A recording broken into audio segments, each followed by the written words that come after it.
E, falando das mães, eu também quero hoje homenagear todas as mulheres. Porque, de certa forma, todas geramos. E ainda que não geremos filhos físicos, nós, e aí os homens também se incluem, podemos gerar filhos para Deus. Então, hoje eu quero falar de um homem que amava muito, muito as mulheres. Esse homem, ele foi conhecido na antiguidade como um dos homens mais prósperos que já existiu, e é assim até hoje, ele é conhecido. E conhecido também como aquele que foi o mais sábio que existiu em seu tempo, até que o seu coração se desviou. Mas enquanto ele se manteve reto, a sabedoria que foi derramada sobre ele está escrita, inclusive, aqui na Palavra de Deus. Quem sabe quem é esse homem de quem eu estou falando? O rei Salomão, não é verdade? Todo mundo já ouviu falar do rei Salomão. Tem até filme, não tem? As Minas do rei Salomão, não tem uma coisa assim? Né? Por causa da riqueza dele, a fama, né?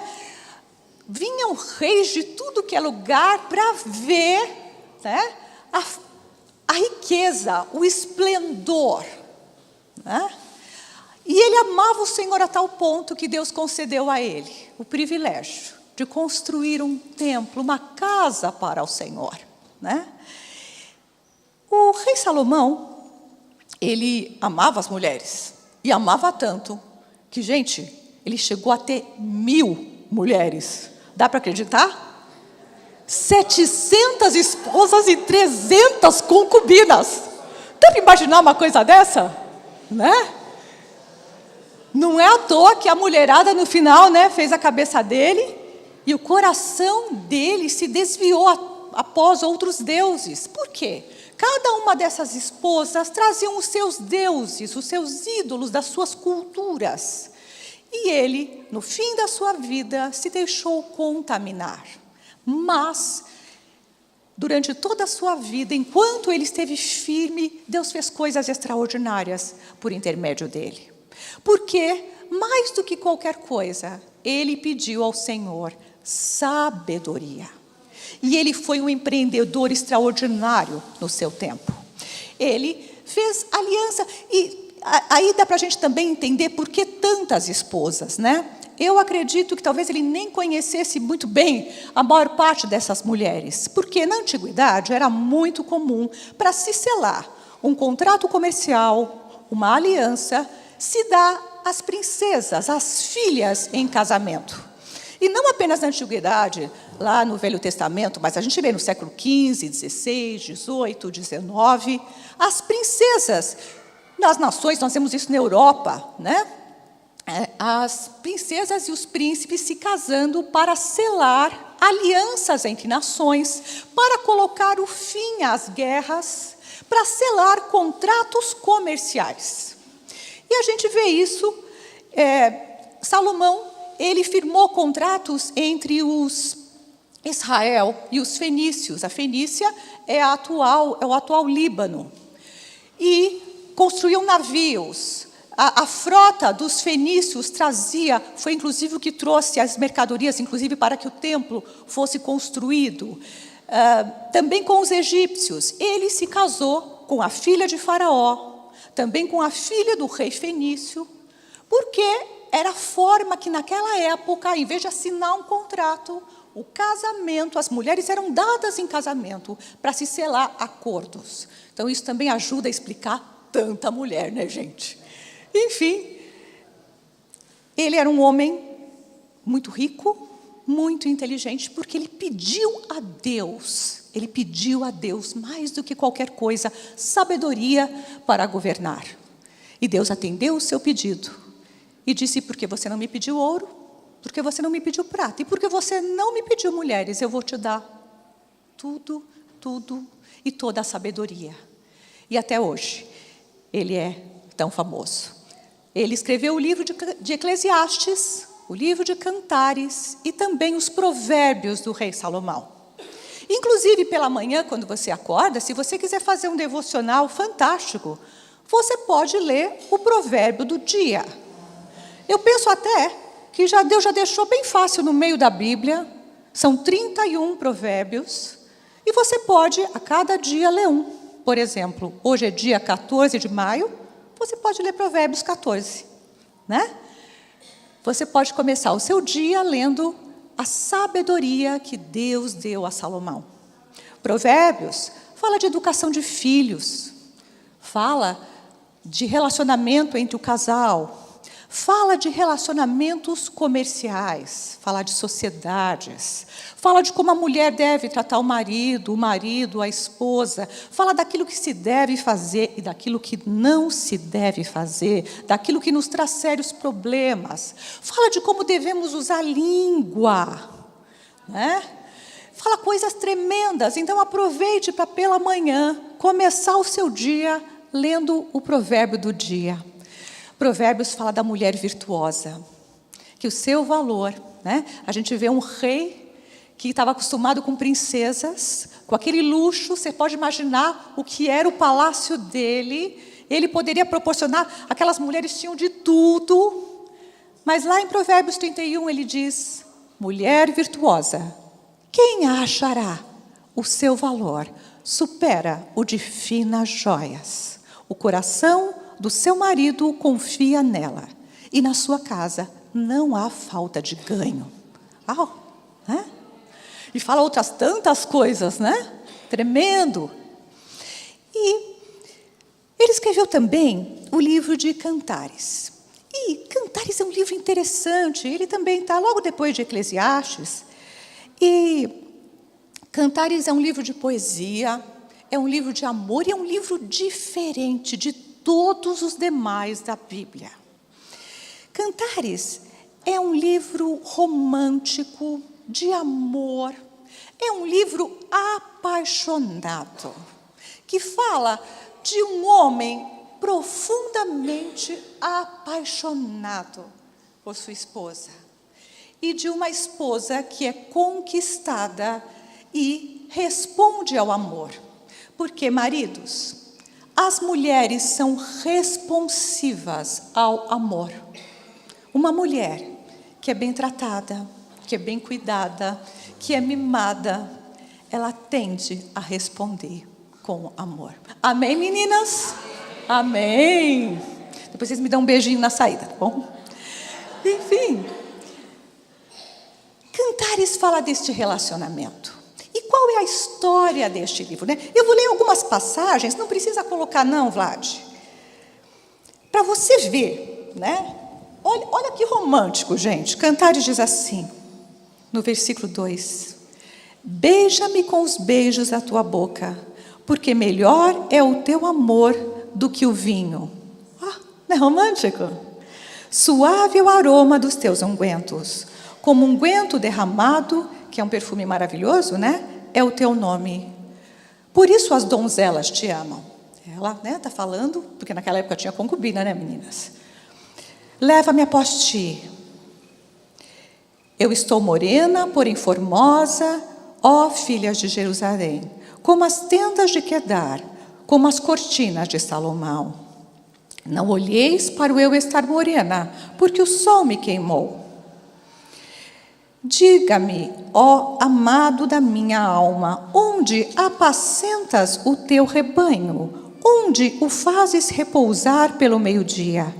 Para que eu não ande vagando junto ao rebanho dos teus companheiros. E aqui eu quero explicar um pouquinho a história de Cantares para vocês entenderem. O rei Salomão tinha muitas vinhas, vinhedos, e ele de vez em quando ele ia visitar as suas vinhas. E estava ele lá com o seu cortejo, visitando as vinhas, e ele se deparou com uma mulher muito formosa. Tinha uma camponesa ali, que ele ficou maravilhado com ela. O que é que ele fez? Ele estendeu o seu cetro. Quando o rei fazia isso, ele estava convidando a pessoa para vir à sua presença. E a pessoa, imediatamente, ela tinha que largar o que fosse e ir. Porque lembra que naquela época, o rei ele tinha poder de vida e morte sobre os seus súditos. A vida da pessoa não pertencia a ela, pertencia ao rei. O rei chamou, você vem na hora. Só que no caso dessa camponesa, ela se assustou e ela fugiu. O rei poderia ter mandado os seus guardas buscá-la, trazê-la à força, porque afinal de contas ele era o rei. Qualquer mulher que ele visse, ele chamava, se ele gostasse, pronto. A gente vê isso até na Idade Média, nos feudos, não é verdade? Naquela época então, nessa época aqui. Mas o que acontece? Ele se encanta por ela e ele não quer trazê-la à força. Ele volta para o palácio e ele fica pensando, maquinando, como é que ele vai trazer essa mulher que ele se encantou para junto dele. E ele não quer, veja bem, ele poderia trazê-la à força, mas o que ele quer é que ela se apaixone por ele. Só que ele era o rei. Então, o que ele faz? Qual é o plano estratégico dele? Ele se disfarça de um pastor de ovelhas. E ele vai até ela na vinha. E é interessante, gente, porque naquela época, pastor de ovelhas era a escória da sociedade. Os pastores de ovelha, eles viviam sujos, cheirando a esterco de ovelha. Eles viviam maltrapilhos, eles dormiam ao relento, porque levavam as ovelhas pastar lá longe, ficavam dias fora. Então é sujo, cheirando mal vestido, né? Você pode imaginar um rei que a gente não consegue nem imaginar, porque o que a gente tem de ideia de realeza hoje, que é no máximo essa monarquia da Inglaterra, nada se compara ao esplendor do reino de Salomão. Ainda assim, ele deixou o seu palácio, ele deixou toda aquela vestimenta, aquele luxo, os perfumes e tudo aquilo que havia naquela época, colocou uma roupa suja, provavelmente ele pegou de algum pastor, e ele foi lá para o vinhedo, se disfarçou para conquistá-la. Porque ele queria que ela o amasse por ele e não por ele ser um rei. E aí a gente vê ela dizendo que ela é morena, porque ela tomava, né? As princesas dos palácios ficavam branquinhas, por quê? Porque não tomavam sol. Mas ela era morena, porque ela estava acostumada a pegar as uvas, a colher no campo. Ele se encanta por ela. E mesmo com todas essas mulheres, a gente vê esse livro inteirinho, ele falando do amor por essa mulher sulamita. E a gente vê que ela foi o amor da vida dele, porque ele diz assim, que ele sempre se lembra da mulher da sua mocidade. Essa mulher marcou. E ele a conquistou. E uma vez conquistada, ela se apaixonou e ele a trouxe para o palácio. Agora, queridos, o que é que essa história tem a ver comigo e com você? Salomão aqui é um tipo do Deus Todo-Poderoso. Um rei que poderia ter criado um robô. Não poderia. Eu vou criar um monte de gente que vai me adorar e pronto. E vão me obedecer e vão fazer tudo o que eu quero. E não vão me dar trabalho. Podia ou não podia? Meninas, você não podia ter casado com um robô? Tudo bem, até um seriado muito interessante aí, né? Que a gente fica até tentada quando vê o filme. É? E vocês, maridos, queriam ter casado com um robô? Né? Pensa num robô bem bonitona. Faz tudo o que você quer, te obedece. Limpa a casa, cozinha, está à tua disposição quando você quer. Você queria um robô? Não queria? Tem certeza? Olha, porque ainda que tenha muitas conveniências e a pessoa esteja à tua disposição, ou o robô, você não quer um robô. Você quer alguém que te ame, que esteja ao teu lado por escolha, por livre arbítrio. E foi isso que Deus fez.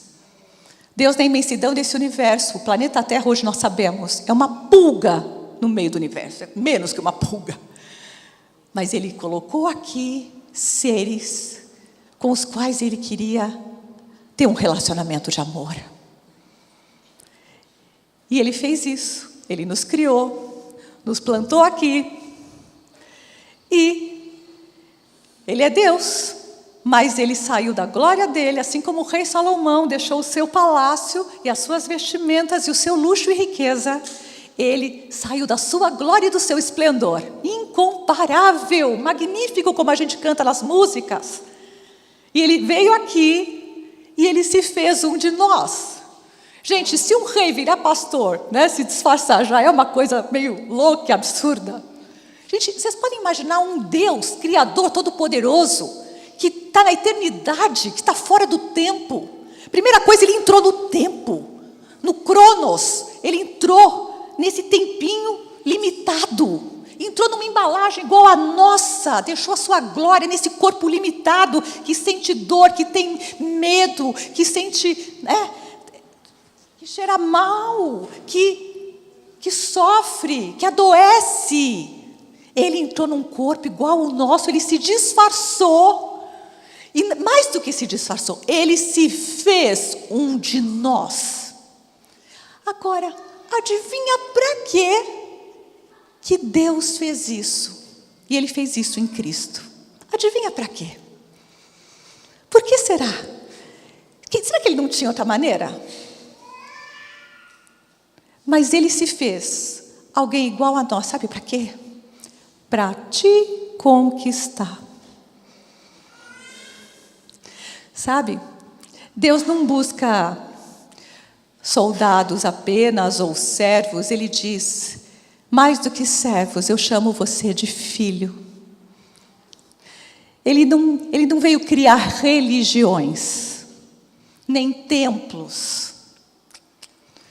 Mas Ele disse que todo aquele que se apaixonasse por Ele, e uma vez que você conhece o amor dEle, que é tão grande, um Deus que é tão apaixonado a ponto de dar vida.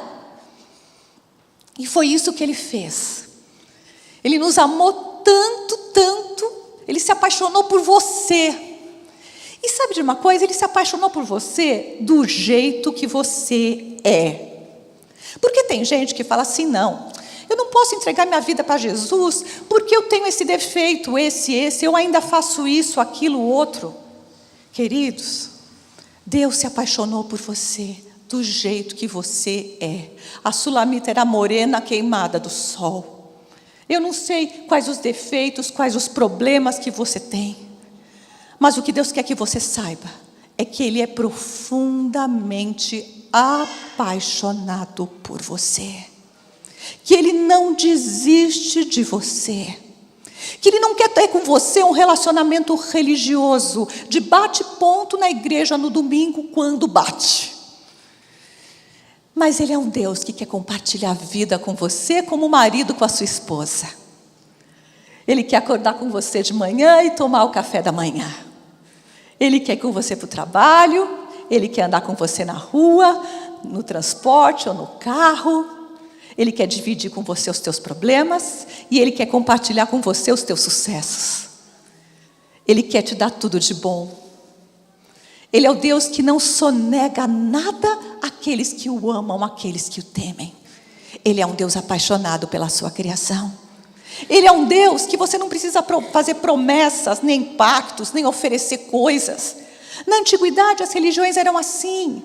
Eles queriam dar coisas para os deuses, fazer promessas e coisas para aplacar a ira dos deuses, para que eles pudessem dar coisas, para que dessem chuva para a agricultura, ou para que curasse, ou para que fizesse isso, fazer coisas para receber.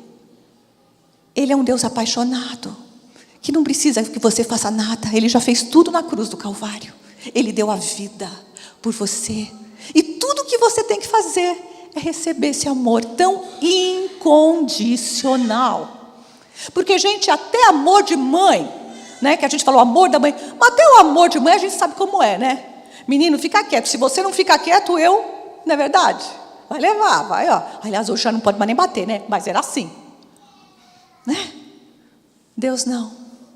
Ele diz ainda que os teus pecados sejam vermelhos como o carmesim. Eu te faço branco como a neve. O Deus que te convida à presença dele como um rei que estende o cetro, Hoje Ele tem o cetro estendido na sua direção. Só que Ele não quer que você venha na marra. Não, Ele não quer que você venha por medo. Ele não quer que você venha por nenhum outro motivo que não por amor. Ele é um Deus que quer te conquistar. Ele te convida à presença dEle. Um Deus apaixonado. Um Deus que decidiu não viver sem você. Gente, como pode isso? O Deus que tem tudo, que é todo... El Shaddai, que é um dos nomes de Deus, significa o Deus todo-poderoso, que é todo suficiente. O Deus que é suficiente em si mesmo decidiu ficar incompleto sem você. E ainda que tenha 7 bilhões de pessoas na Terra, você, cada um aqui, é precioso para Ele. E Ele te convida, assim como no livro de Cantares, Ele diz: vem, amada minha, vem, amado meu, vem à minha presença. E alguém apaixonado nega alguma coisa para alguém? Pensa quando alguém aqui já foi apaixonado na vida? Você já foi muito apaixonado por alguém? Ou ainda está? Você não quer dar tudo? Pensa na mãe com os seus filhos. Alguém que é apaixonado, você quer dar tudo, você quer dar a lua, você quer dar. E às vezes a gente acha e tem medo e fala: ai, se eu não fizer isso, ai, Deus isso, Deus aquilo. E muitos de nós têm uma imagem de um Deus que é parecido às vezes até com o nosso Pai da Terra. Às vezes distante, às vezes sério, às vezes bravo, ou pronto para punir, ou o Deus da religião. Gente, Ele antes de qualquer coisa é um Deus apaixonado por nós, que quer trazer para junto dEle por amor, e que quer o teu coração. O Deus que diz: filho meu, filha minha, dá-me o teu coração. O Deus que te convida à sua presença. E Ele quer que você corresponda a tudo que Ele pede. Então, eu quero convidar você para... Eu queria colocar... cadê o pessoal do louvor? Tem uma música tão bonita que eles cantaram domingo passado. Porque o que eu mais quero hoje... Daqui a pouco vai ter o teatro com homenagem às mães. Mas eu sinto que o que Ele mais quer é que você saiba que Ele te ama. Ele te ama com amor eterno. Ele quer que você saiba que ainda que você esteja passando por dificuldades, ainda que você esteja cometendo erros, Ele não deixa de te amar e o amor dEle não muda. O amor de Deus por você não muda por nada que você faça ou deixe de fazer. Ele te amou com amor eterno. E Ele diz que com benignidade Ele te atraiu. Lá em Jeremias. E sabe o que é benignidade, gente? Benignidade é diferente de bondade. Bondade é a capacidade... bondade é fazer o bem, não é? Mas benignidade é a capacidade de pagar o mal com o bem. E isso só Deus faz. E Ele ama você com amor eterno. Ele com benignidade Ele quer te atrair. Então vamos adorar. Vamos colocar essa música aqui. Tem ciúmes de mim. Deus tem ciúmes de você. O seu amor é como um furacão, e eu me rendo ao vento de sua misericórdia. Então de repente não vejo mais minhas aflições, eu só vejo a glória e percebo quão maravilhoso Ele é e o tanto que Ele me quer. Oh, Ele me amou. Oh, Ele me ama. Ele me amou. Oh, Ele me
graça nos atrai à redenção. Se a graça é um oceano, estamos afogando. O céu se une à terra como um beijo apaixonado, e meu coração dispara em meu peito acelerado.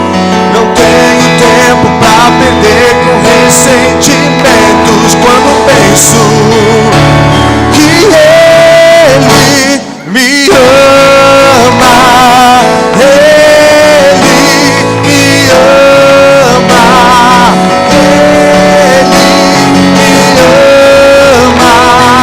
Ele me ama. Me ama. Ele me ama.